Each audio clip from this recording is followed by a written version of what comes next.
Assalamualaikum warahmatullahi wabarakatuh. Selamat pagi, yang saya hormati Bapak Muhammad Syidik, Ajis STMBA selaku dosen pengampu mata kuliah implementasi dan pengujian perangkat lunak.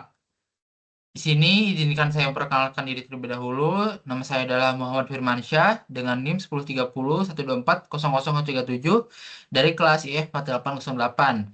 Di sini saya akan memimpin jalannya presentasi dari kelompok kami, kelompok 8, yang akan mempresentasikan tentang sistem tugas tim atau yang sering kita bilang itu LMS, Learning Machine System. Oke, di sini kita akan memperkenalkan anggota kelompok kita terlebih dahulu.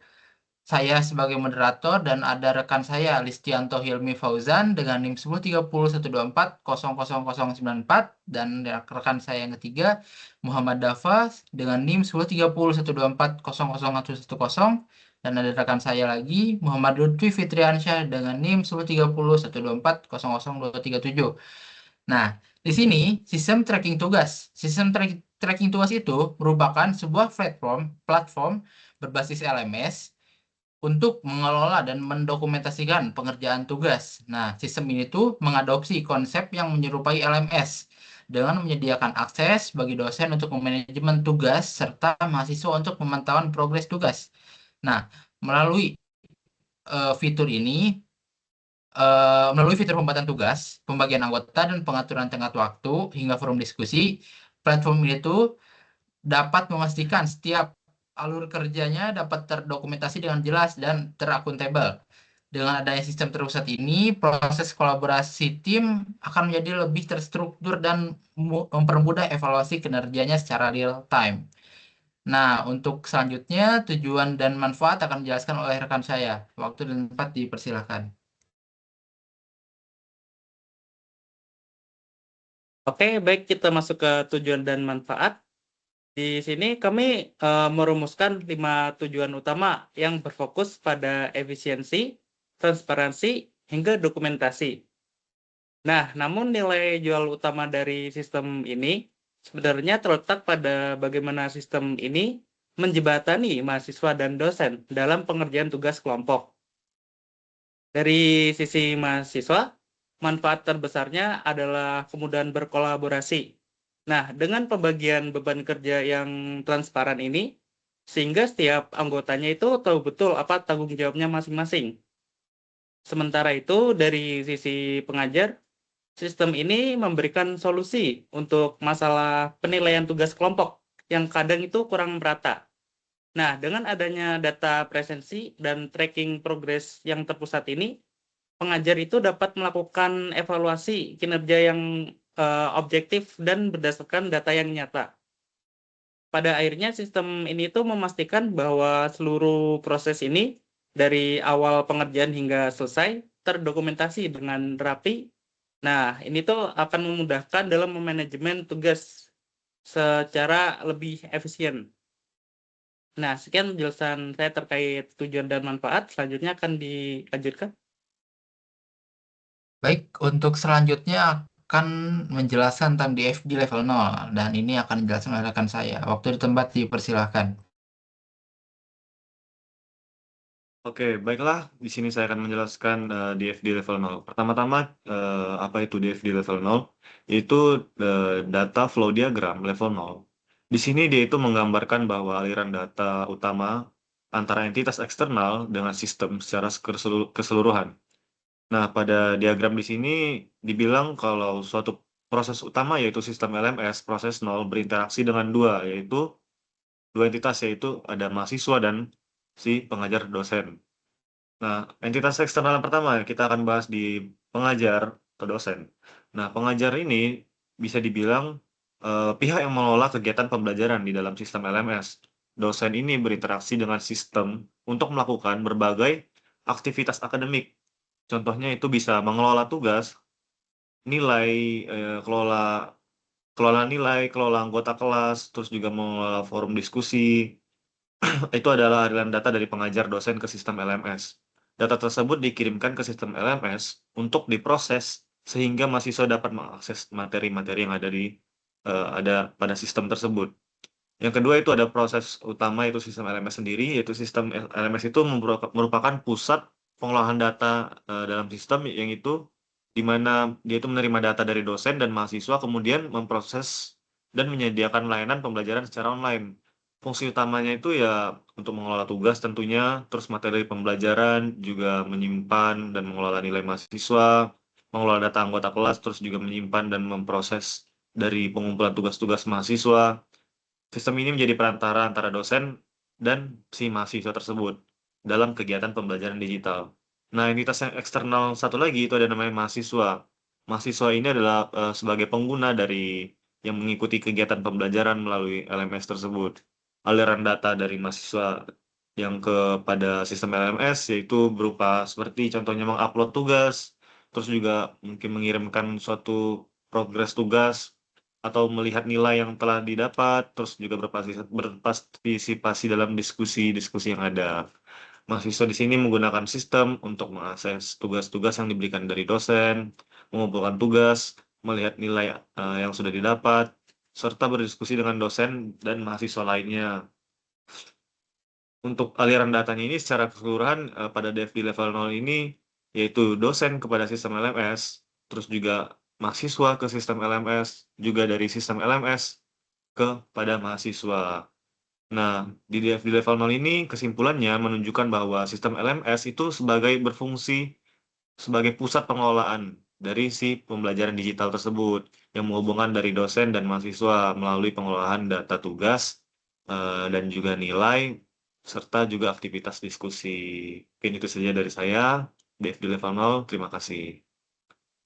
Baik, terima kasih untuk rekan saya yang telah menjelaskan tentang DFD level 0. Untuk selanjutnya ada DFD level 1 yang akan dijelaskan oleh rekan saya selanjutnya. Oke, terima kasih atas kesempatannya. Oke, di sini saya akan menjelaskan DFD level 1 yang apa kelanjutan dari level DFD level 0 tadi. Oke, DFD level 1 sistemnya itu lebih menyeluruh lagi, lebih bisa dibilang dia tuh lebih lengkap gitu. Nah, di sini kita tuh mempunyai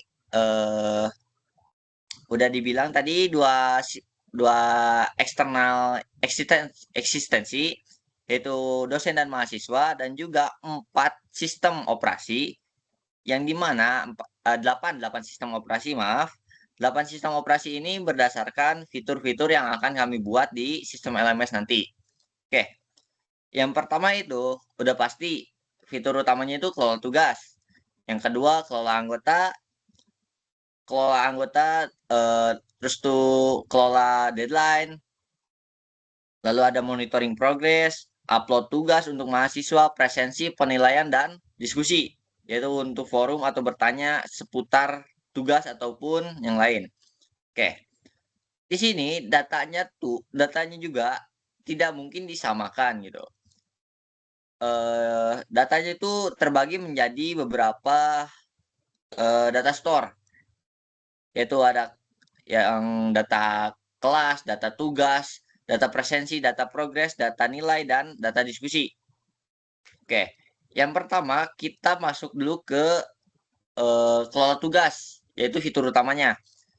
Di mana dosen bisa membuat atau menghapus tugas baik dari baik dari LMS-nya ataupun pengerjaan tugas mahasiswa. Oke. Nah, dari kelola tugas ini si sistemnya itu akan mengirimkan informasi tugas yang dibuat ke data store tugas. Yang dimana ketika si data store tugasnya itu sudah menerima, dia tuh akan langsung mengirimkan info deadline dan tugasnya itu ke mahasiswa. Begitu. Oke, lalu ada yang namanya itu sistem S2 yaitu kelas kelola anggota. Nah, di sini tuh dosen ataupun admin bisa menginput kelas beserta anggotanya. Jadi nggak mungkin kan kita tuh sebagai dosen nggak mungkin dia tuh ngelola cuman satu kelas doang, nggak mungkin. Nah, dari situlah dia tuh akan ngelola input kelasan dan juga anggota-anggota kelasnya. Itu. Lalu dia tuh akan mengirimkan input ke data store kelas dan data store kelasnya itu akan mengirimkan data mahasiswa dari suatu kelas ke data presensi gitu. Jadi otomatis gitu. Nah, oke, kita langsung ke kelola deadline. Nah, di dosen ini harus di dosen ketika dosennya itu menentukan tugas apa yang akan dibuat, dia tuh pasti mengelola deadline. Nah, deadline-nya itu dia tuh bisa dibuat untuk diperpanjang atau diperpendek begitu. Nah, di deadline ini akan mengirimkan info deadline ke sistem data store tugas. Jadi memperbarui gitu atau ya memperbarui lah ya. Lalu mengirimkan info itu, oke. Ya, atau lalu data store tugas itu mengirimkan info deadline dan tugas ke mahasiswa secara biasa. Nah, begitu. Lalu ada sistem S6 yaitu sistem presensi yang dimana dosen itu bisa menginput kehadiran dari mahasiswa. Entah itu bisa sakit, izin, hadir, ataupun alfa, begitu.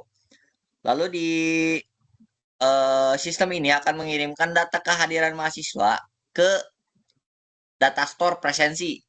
Nah, dari data store presensi ini tuh bakal ada dikirimkan lagi ke info mahasiswa bahwa dia tuh masuk dalam suatu jadwal dari kelasnya tersebut begitu.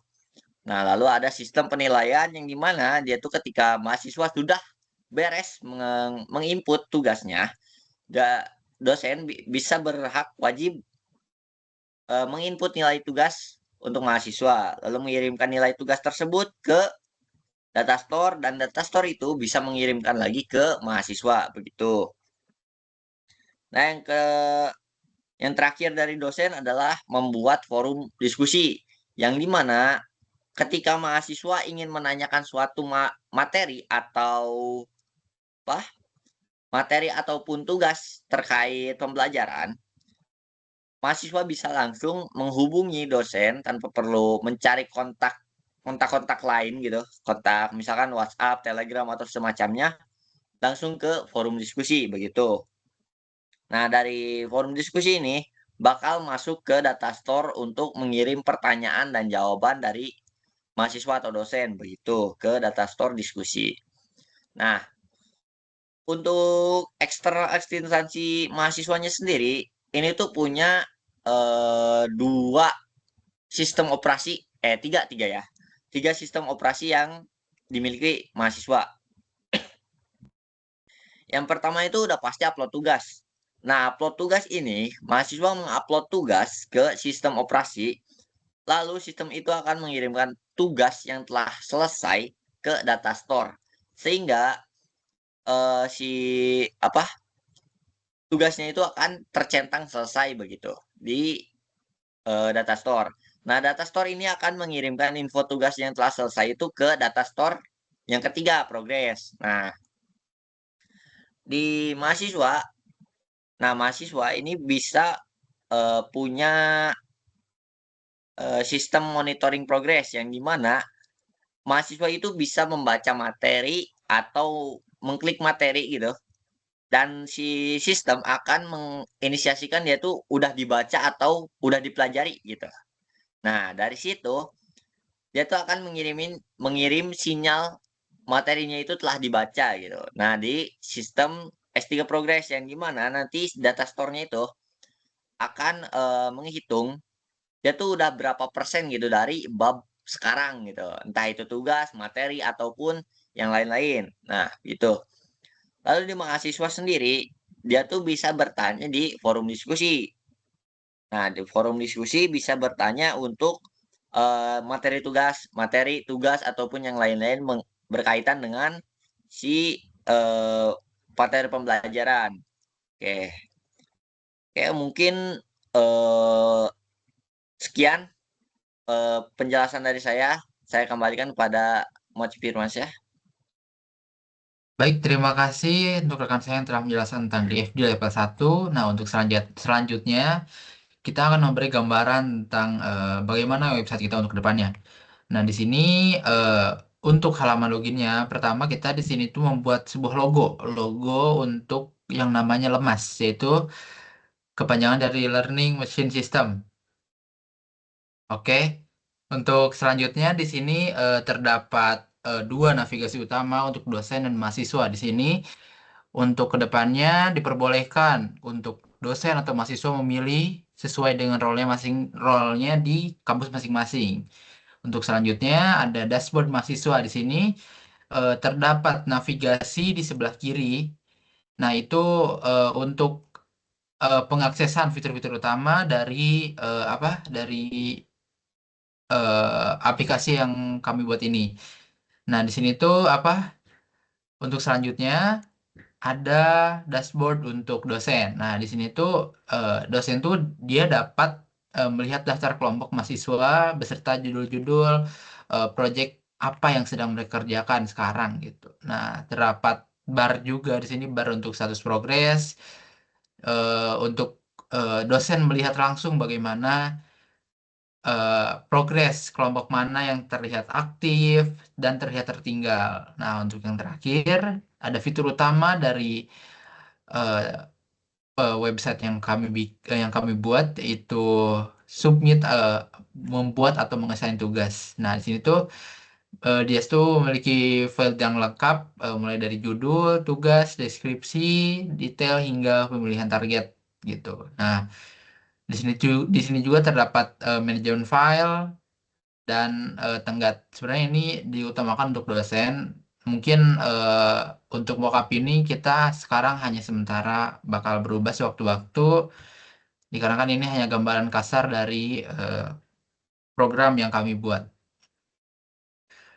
Mungkin sekian penjelasan tentang tugas besar dari kami tentang DFD level 0, DFD level 1, latar belakang, tujuan, dan sedikit gambaran mock-up tentang program kami. Mohon maaf bila masih ada kesalahan.